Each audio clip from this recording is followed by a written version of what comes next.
எங்கள் ஊர் குயில் சத்தம் கேட்க எப்படி இருந்துச்சு? இனிமையாக இருந்துச்சா? ஸோ உங்களுக்கு நேச்சராக காட்டணும் அப்படின்னு நினச்சி தான் வந்து பார்த்திங்கன்னா அந்த குயில் சத்தத்தோடு நான் வந்து உங்களுக்கு வீடியோஸ் காமிச்சேன். என்னோட வீடுக்கிட்டே வந்து மாரியம்மன் கோயில் இருக்குது. அங்கே ஆலமரம் வந்து ரொம்ப பழமையான ஆலமரம். அந்த மரத்தில் வந்து கிளி, குருவி, அதுக்கப்புறம் நிறைய பறவைகள் வந்து இருந்துட்டு இருக்கிறதுனால அந்த சவுண்ட்ஸ் மேக் பண்ணிகிட்டே இருக்கும். அதுக்கப்புறம் வந்து பார்த்திங்கன்னா நான் சின்ன வயசில் வச்ச தென்னை மரம் நல்லா வளர்ந்து காய் காய்ச்சிச்சு. ஸோ அப்பா கிட்ட கேட்கும்போது தென்னை மரத்துலேருந்து அப்பா காய் பறித்து கொடுத்தாரு. நான் வந்து அதெல்லாம் கலெக்ட் பண்ணி எடுத்துகிட்டு வந்து வச்சம்போது நானும் அப்பாவும் சேர்ந்து பார்த்திங்கன்னா அதை உடச்சி தண்ணியை வந்து குடித்தோம்.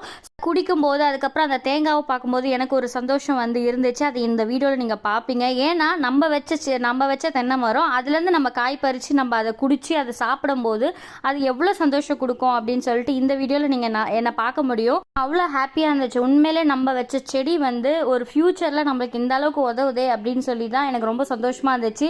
என் பையனும் வந்து இந்த எக்ஸ்பீரியன்ஸ் அனுபவிச்சா. இந்த வீடியோ பிடிச்சதா மறக்காமல் லைக் பண்ணி சப்ஸ்கிரைப் பண்ணுங்கள்.